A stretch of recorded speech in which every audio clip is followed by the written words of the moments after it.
C'est parti, alors je vais vous expliquer. Donc, je suis Eric Taillard, ça va être difficile. Je suis Eric Taillard, je suis le fondateur d'Ethic Advisor, et qui est une solution qui, on l'espère, va permettre à des millions de consommateurs de mieux comprendre l'impact de leurs achats sur leur santé, notre société et notre planète.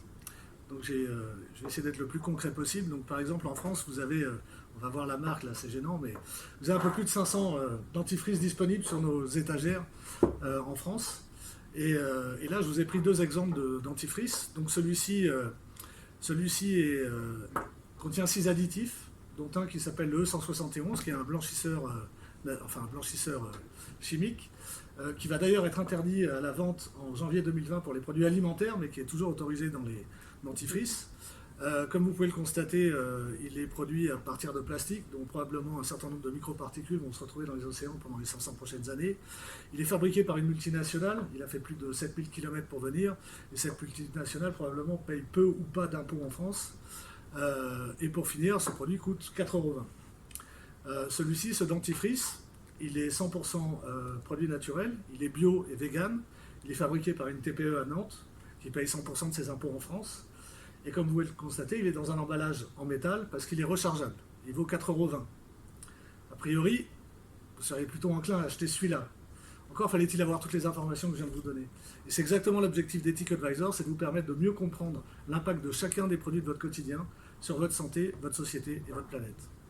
Alors en parallèle, donc l'expérience utilisateur, en fait, c'est que vous allez venir sur le site ou l'application, toutes les fonctionnalités sont les mêmes, et vous allez définir ce qui est important pour vous. Donc par exemple, vous allez être peut-être vous avez un problème de santé temporaire, il va falloir limiter les sucres, donc vous allez peut-être essayer de trouver des aliments sans sucre, ou justement vous avez compris que les additifs, ça peut être des perturbateurs au niveau de votre organisme, et vous allez dire je veux que des aliments sans perturbateurs endocriniens ou sans additifs. Ensuite, vous allez dire socialement ce qui est important pour vous. Est-ce que vous considérez que la fiscalité française est quelque chose d'important? Est-ce que vous voulez que ce soit un produit qui soit fabriqué par du personnel handicapé, par des ESAT et des entreprises adaptées? Est-ce que vous voulez que ce soit une entreprise qui a une parité salariale homme-femme poussée? Vous mettez chacun de ces critères quelle importance. Pareil pour la planète, vous allez dire moi je veux un produit où il n'y ait pas de plastique, je veux un produit qui soit recyclé, je veux un produit qui soit biodégradable. Donc il y a plus de 45 critères où chacun de vous allez mettre voilà, ce critère est important, ce critère l'est moins, celui-là est très important. Et en fonction de ça, puisque nous avons défini chacun des 400 000 produits d'Ethic Advisor à l'aune de ces 45 critères, vous allez avoir apparaître un score sur chacun des produits qui correspond à vos valeurs.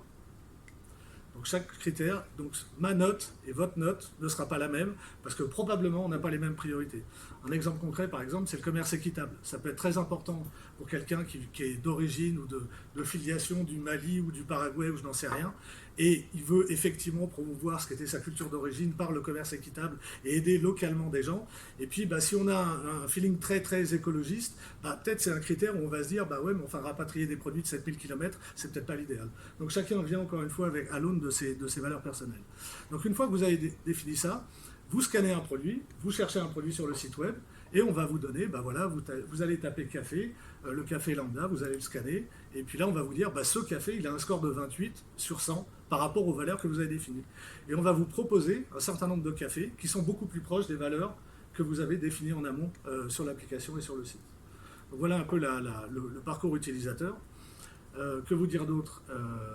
Voilà, pour l'instant, ça c'est l'essentiel du produit. Donc il y a un peu plus de 500 000 produits. L'idée c'est vraiment de devenir le site et l'application de référence.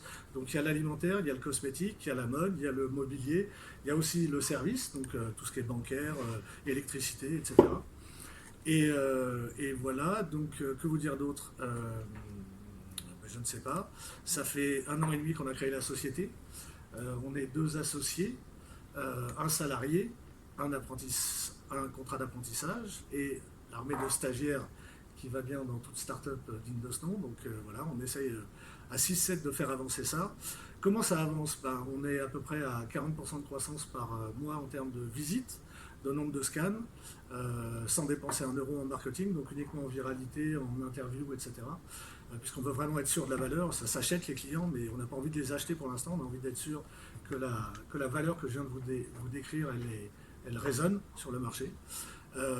On est donc là maintenant à un peu plus de 40 000 visiteurs par mois, on est à un peu plus de 2000 scans par semaine, et là maintenant l'idée effectivement c'est de commencer à vouloir se faire connaître On a délivré 90% du produit.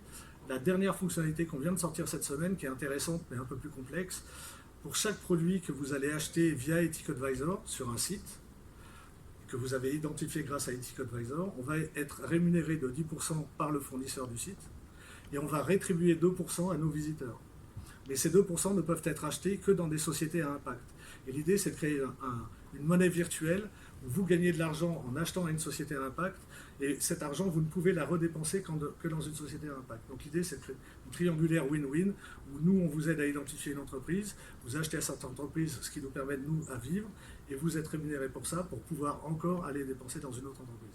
C'est un peu la schizophrénie du modèle, c'est qu'on veut par définition freiner la consommation, parce que c'est quand même la consommation qui est le mot de beaucoup de nos problèmes. Mais l'idée, c'est d'aller plutôt vers une consommation intelligente, d'avoir les informations pour le faire et de transformer l'acte d'achat en acte citoyen grâce aux informations qu'on va vous fournir et grâce aux entreprises qu'on aura sélectionnées parce qu'elles ont un impact positif. Eh bien, merci beaucoup. Si Eric, on va passer aux questions peut-être. Oui, je suis désolé, j'ai pas tourné en même temps. Non, elle est là, la caméra. Oui. Non, mais c'est pas grave, c'est pas facile. Non. Oui. Comment avez-vous fait pour créer la base de 400-500 000 produits? Avec les vous êtes 45 appuyé sur les bases existantes, type Yuka ou autre? Oui, alors c'est exactement ça. Donc il y a la base Open Food Facts, qui effectivement est une base alimentaire et cosmétique. Ensuite, l'idée, c'est d'avoir des partenariats avec un certain nombre d'entreprises. Donc, on a des bases de données de l'ADEME, qui, par exemple, va nous donner toutes les informations côté énergie. Ensuite, on va avoir des bases de données de type, par exemple, EGAPRO, qui est la base de données du secteur public sur l'égalité salariale professionnelle, où toutes les entreprises sont obligées de donner les informations sur le statut d'égalité salariale. Donc, voilà des exemples, mais l'idée, c'est effectivement de leverager à fond l'open data, donc, et d'intégrer cette open data au niveau du produit, puisque c'est par ça que l'acte d'achat rentre. Une des frustrations, par exemple, sur certaines bases de données RSE qu'on avait, c'est OK, on va avoir un profil d'entreprise, mais à un moment donné, ce qu'on veut, c'est un dentifrice, un shampoing ou une paire de baskets. Et on ne sait pas forcément quelle entreprise y aller. Donc l'idée, c'est le point d'entrée de l'application d'Oscal et du site, c'est le produit. Et nous, en amont, on a agrégé le maximum d'informations qu'on avait autour de ce produit. Alors, ce n'est pas exhaustif, et on essaye d'aller plus vite.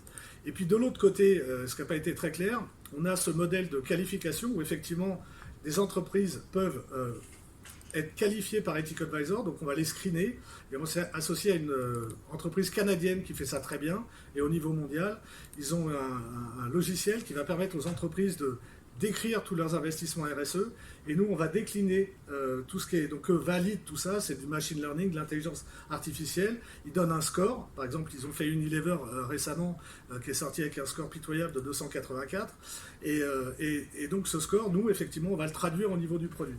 Donc voilà, on a plusieurs sources d'informations, de qualification ou des informations existantes et on va agglomérer tout ça au niveau de chacun des produits, des 400 000 produits qu'il y a sur le site et l'application. Et le business plan, il est lié aux entreprises, Oui. Oui, il y a aux une question. entreprises qui voudront bien passer par vous. Alors il y a trois piliers, donc on ne sait pas lequel va marcher le mieux. Le premier, c'est celui dont je vous ai parlé, c'est la qualification d'impact. Donc ce partenariat avec l'entreprise canadienne, eux ils ont leur modèle SaaS, c'est leur IP, mais on a un partenariat où effectivement chaque entreprise qui va passer ce scoring et qui va pouvoir communiquer. Alors un petit background, une parenthèse, Impact en fait, on a décidé d'un partenariat parce que vous avez compris qu'Ethic Advisor, on voulait mettre la pression sur les entreprises via les consommateurs. Et eux est une fintech qui, en fait, leur modèle était de qualifier les entreprises pour que les investisseurs sachent quel impact ils ont quand ils investissent dans des entreprises. Mais sauf qu'au final, la finalité, c'est quand même de la qualification d'entreprise. Et on s'est dit qu'on était beaucoup plus fort à deux avec les taux consommateurs vers les entreprises et investisseurs vers les entreprises. Donc là, on les prend vraiment en faisceau. Et donc voilà, donc on a ce Q1 Pro, Q2, qui sont deux versions, une version light pour petites entreprises, une version un peu plus lourde pour grosses entreprises, publiques ou pas publiques. Donc il y a un prix qui s'adapte à la facilité d'avoir les informations et de qualifier les informations de l'entreprise et les impacts de l'entreprise. Donc ça, c'est un premier modèle. Le deuxième modèle, c'est l'affiliation dont je vous ai parlé, c'est-à-dire qu'effectivement, à ces entreprises, si elles le veulent, on va avoir une relation commerciale. En toute transparence sur le site, c'est marqué en gros, on a une relation commerciale avec cette entreprise.